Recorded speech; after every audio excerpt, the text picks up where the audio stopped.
Esto te podrá sonar totalmente existencialista, pero es uno de los planteamientos más reales que hay.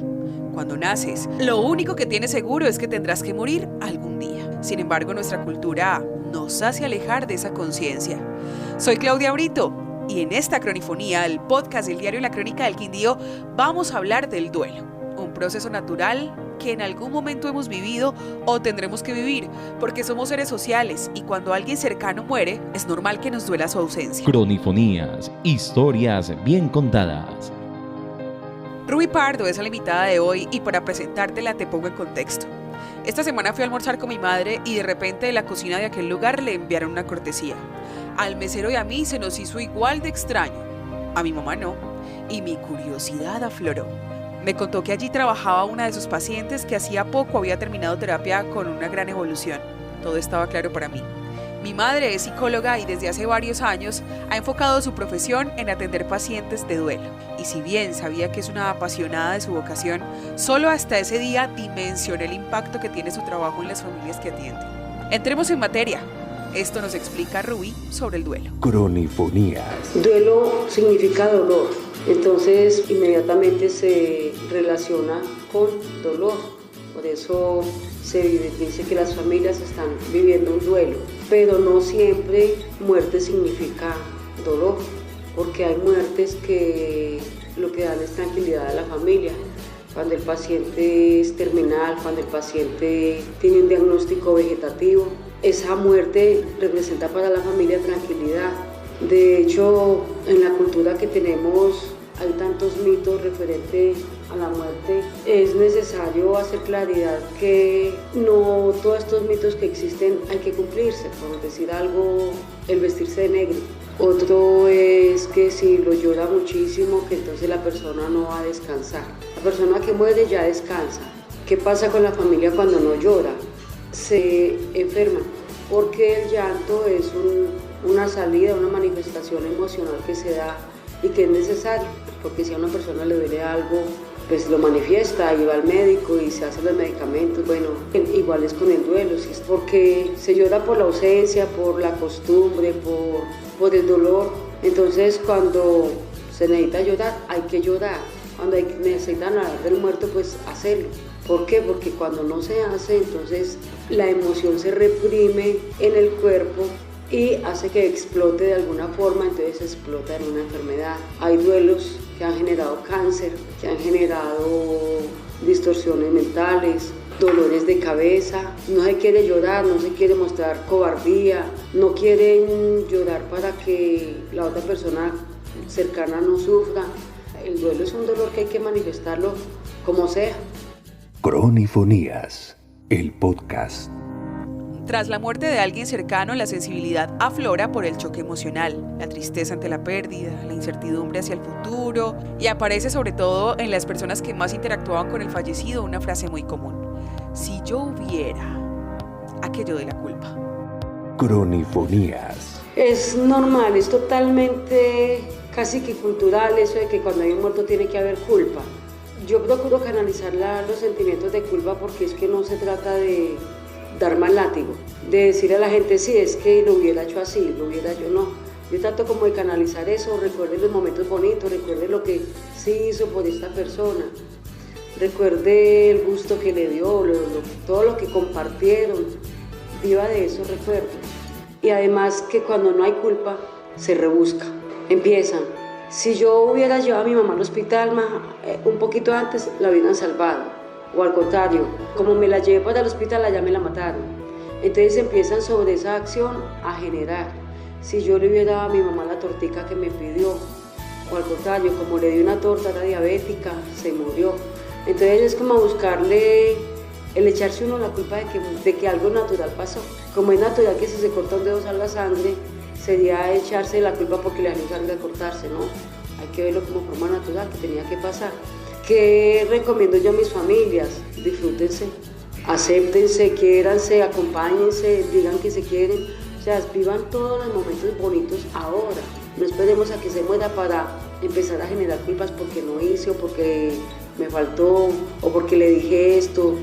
Las cosas hay que hacerlas ahora que estamos y procurar los momentos más lindos, vivirlos en familia, con las personas que amamos, porque sabemos que nos tenemos que ir yendo, para cuando ese momento llegue, saber que fue un paso natural y que lo vamos a continuar como familia. Cronifonías, el podcast. A propósito de la culpa, en esta charla tocamos un punto bien neurálgico, el de los suicidios y las muertes trágicas en general, porque ese tipo de muerte tiene un impacto muy fuerte entre sus allegados. Cronifonías. Los duelos más dolorosos son las muertes trágicas. Dentro de las muertes trágicas se encuentran el homicidio, el suicidio, el accidente, porque son inesperadas. El duelo por suicidio es el duelo de los más difíciles que hay. ¿Por qué? Porque el duelo de suicidio genera culpa social, genera rabia social, genera impotencia, porque las personas empiezan primero socialmente, ¿qué le hizo? ¿Qué pasó? Peleó con la novia, lo regañaban en su casa, perdió materias, a especular sobre lo que llevó a esta persona a terminar con su vida. ¿Por qué se genera culpa social? Porque las personas que estuvieron un mes atrás con la persona que se suicidó empiezan a pensar, yo por qué no le puse cuidado a lo que me dijo, y empiezan como a atar cabos. Si él me dijo que tal cosa o que tenía problemas y yo no le puse cuidado, o lo vi más callado y no le atendí, o estaba más bulloso, bueno, a buscar en las últimas conductas del muerto cosas que pudieran haber dado indicios de que pensaba suicidarse.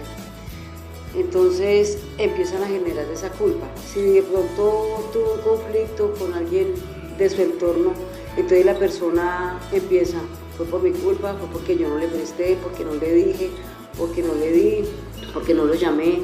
Entonces siempre ese suicidio va a generar culpa. El dolor va ligado a la misma culpa, porque el dolor va a ser si yo lo hubiera acompañado un poquito más, si no lo hubiéramos dejado solo en ese momento, si yo le hubiera dado gusto. Y muchas veces nada tiene que ver el entorno inmediato, muchas veces viene por genética, viene por una depresión, fue algo espontáneo, una persona que totalmente contenta, aparentemente normal, tuvo una pequeña dificultad, tuvo un impulso, tuvo una apuesta, porque también hemos descubierto que hay apuestas que llevan al suicidio. Y muchas de las características que llevan y todas las culpas que se generan, y es el duelo más social que existe. Cronifonías, el podcast. ¿Sabías que existen duelos que no son aceptados socialmente? Hasta este punto no había hecho conciencia de eso, pero mientras Ruby los nombraba, iba pensando que es real, al punto que si se te muere un amigo, depende de la voluntad de tu jefe que te dijera el sepelio. Cronifonías. Hay varios. Una persona que es separada de su pareja, esta pareja muere, casi que se le cohíbe, se le prohíbe al cónyuge que quedó vivo llorar, porque si ya no vivían, si se separaron era porque no se querían, entonces no tiene por qué llorar. Ese es un duelo bastante criticado. Otro duelo que no es aceptado socialmente es el duelo que genera una mamá que provocó un aborto. Entonces, después de que ya muere la criaturita, que de pronto la vio, que de pronto fue algo traumático, llora y se arrepiente, y entonces casi que le toca ocultarse a llorar, porque si no quería ese muchachito, ¿para qué lo mató? Si se iba a poner a dar lora. De acuerdo a mi experiencia, a lo que he leído, a lo que he estudiado, a lo que sentí, que también fue un duelo de los no permitidos, porque piensan que cuando un bebé muere chiquitico o muere al nacer, no le dolió a la mamá. No se tiene en cuenta que hubo un proceso de que se deseó ese bebé, de sentir uno la patadita, de sentir todo lo que se genera en la gestación, y murió el bebé al nacer. Entonces piensan, ¿por qué le va a doler si no lo conoció? Si no le dejó recuerdos. Pero resulta que sí quedó un vientre vacío, sin bebé, porque cuando queda el vientre vacío y hay un bebé, se está llenando ese vacío con el sentimiento, con el amor, con todo lo que es la felicidad que trae un niño cuando nace. Pero ahí hay un vientre vacío en hielo, porque no hay un bebé a quien cargar, a quien correrle. Hay una mamá que se está cuidando. ¿De qué? ¿Por qué se cuida si no hay un bebé? Porque la dieta va ligada al cuidado del bebé. Son 40 días de un cuidado que siente uno inoficioso. Entonces eso es un duelo de los no permitidos. Bueno, el de los amigos. Hay amigos que se quieren mucho y duelen. Porque duele por la ausencia, no porque haya una culpa. Cuando uno llora porque alguien murió, no es porque esa persona sí murió, es porque es lo que significaba esa persona para el doliente.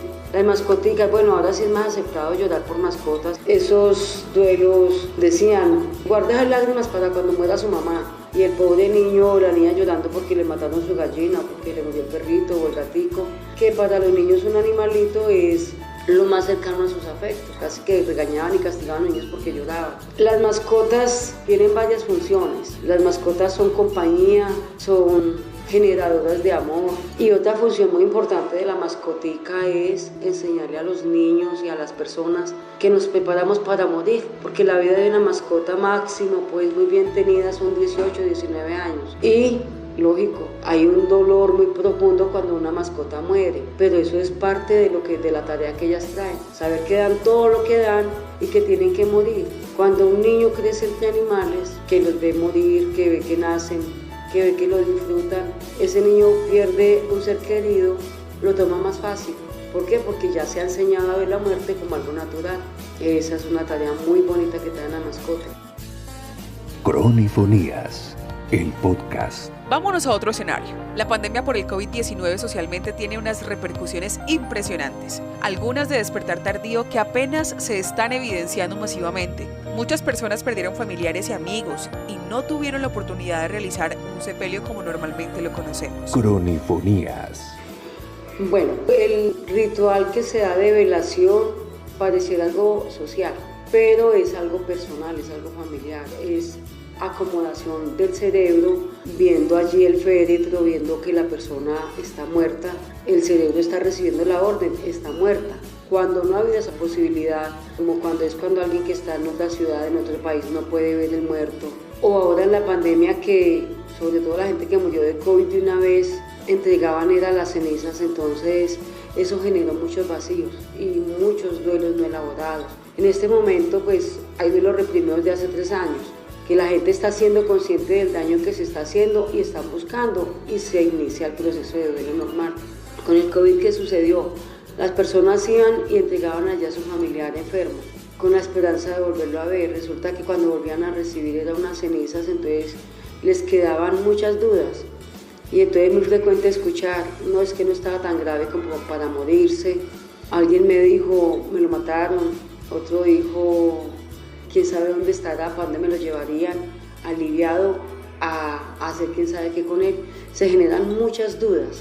Otra duda que se genera es, estas cenizas serán de cualquiera. ¿Por qué? Porque no hubo ese momento de elaboración, de aceptación a que había un cuerpo en una velación. Cronifonías, el podcast.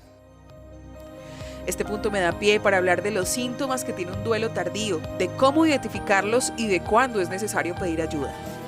Cronifonías. A la persona se le ha muerto un ser querido y empieza a estar más callado que de costumbre, a no comer bien, a que duerme poco, a no querer estar en la casa, o sea, a presentar unos síntomas que antes no tenía.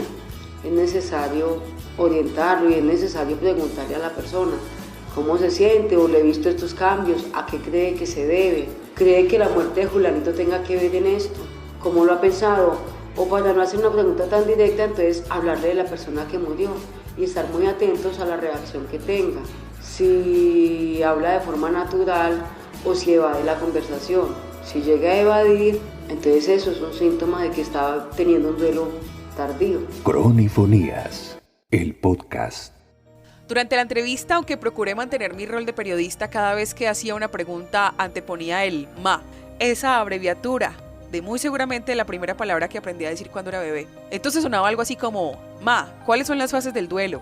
MA, ¿cómo detectar un duelo tardío? MA, ¿qué se debe hacer cuando...? En fin. Lo traigo a colación porque fue raro estar hablando con mi mamá sobre la muerte, el duelo, la ausencia y lo natural que es. Y al mismo tiempo, mientras la iba grabando, estaba pensando en que no imagino la vida sin ella. Y justo ahí tocó el tema de los nombres que se le dan a los dolientes y que una mamá que pierde a su hijo o hija no tiene un término definido para ser llamada. Cronifonías. Para las personas dolientes, para todos hay un nombre. Pongamos al viudo cuando le muere la esposa, la viuda muere el esposo, el huérfano cuando mueren los padres, pero hay un estado que no tiene como una determinación. De hecho, pues está acuñando el término show, que significa frío, soledad. Es para las mamás que pierden a sus hijos o los papás que pierden a sus hijos, porque es un duelo totalmente lento, es un duelo que por más que la persona, que el hijo haya estado enfermo, siempre por la tradición de que los adultos mueren primero, pues se considera de que los hijos enterramos a los papás, no que los papás enterramos a los hijos. Entonces queda esa alma mocha. Así también se conoce más en la parte indígena, alma mocha, quedó el alma sin la parte que le falta. Porque cuando muere un hijo, pues el hijo es parte de uno y el hijo nunca se olvida. Si murió de un día de nacido, si murió en el vientre o se murió de 50 años, el hijo nunca se olvida. De hecho, se ha comprobado a personas con Alzheimer que olvidan todo menos a su hijo que murió, porque es parte del ser humano, es parte de uno. También dentro de la parte del proceso del duelo es enseñar a las mamás y a los papás a que su hijo físicamente no está, pero nosotros lo hacemos también pues por el área que trabajamos desde la parte espiritual. Está al lado de Dios, está cerca de Dios, está intercediendo, y le anexamos esa parte espiritual que es tan importante y que reconforta mucho a las mamás. Cronifonías, el podcast. Aprender nunca sobra. Por eso te comparto uno de los ejercicios recomendados en terapias de elaboración de duelo que suelen adelantar en esta unidad dedicada a ayudar a los demás. Cronifonías. Dentro del proceso del duelo hay manifestaciones y yo recomiendo escribir, porque cuando hay una muerte es una mezcla emocional bastante fuerte. Entonces, ¿qué pasa? Sienten rabia o mucha tristeza o mucho dolor o tranquilidad o alegría, ganas de insultar. ¿Qué se recomienda? Escriba y escriba todo, sobre todo no con la persona que está viviendo un proceso normal, sino con las personas que ya están con el peligro de convertirlo en patológico, que es que cuando empiezan a tener síntomas físicos, como la falta de hambre, falta de sueño, aislamiento social. Entonces, ¿qué es necesario? Expréselo. Si no lo puede expresar, escríbalo. Entonces, ¿yo qué les digo? Y me ha dado mucho resultado. Escríbalo y utilice el lapicero rojo cuando sienta rabia, cuando sienta tristeza, cuando sienta mucho dolor. Escriba todo eso y si quiere echar madres, insultar, hágalo. En un suicidio o en un homicidio es necesario, ese sí es totalmente necesario. ¿Por qué? Porque el sobreviviente queda con rabia con el que lo mató o con la persona que se mató. Consideran que no pensaron en ello. Y hemos hecho el ejercicio de cuando escriben con lapicero rojo, al otro lado de la página queda totalmente repujado. Mientras cuando ya ha pasado el proceso de la rabia, del rencor y empieza ya la reconciliación con la muerte, con la persona, el tono inmediatamente, la presión sobre la línea cambia y ya empieza a verse liso. Ahí ya se cambia de lapicero, puede ser azul o negro. Cronifonías, el podcast. Vamos llegando al final de esta cronifonía entendiendo que cada ser tiene un proceso diferente de cara al dolor causado por la pérdida de una persona, que debemos ser respetuosos y prudentes con nuestros comentarios, reconociendo que la vida es aquí y ahora, y que hay que vivir la plenitud con nosotros mismos y con quienes nos rodean, que no tenemos idea de cuándo vamos a abandonar esta dimensión. Y aquí cabe esa frase de cajón que dice: no dejes para mañana lo que puedes hacer hoy. Como esa llamada a una tía, o la visita a un amigo, o un mensaje de gratitud con quien en algún momento te ayudó. Soy Claudia Brito y es mi hora de agradecer primero a la unidad de duelo de la Fundación Jardines de Armenia por permitirme conocer más acerca del tema, a ti por quedarte hasta el final de este podcast y a Dios por darme la oportunidad de ser la voz de esta cronifonía. Recuerda compartir este contenido que estuvo buenísimo. Este podcast está publicado en las cuentas de YouTube, Facebook e Instagram de La Crónica del Quindío. Síguenos para que te enteres de la próxima edición. Nos escuchamos pronto. Adiós. Cronifonías, historias bien contadas.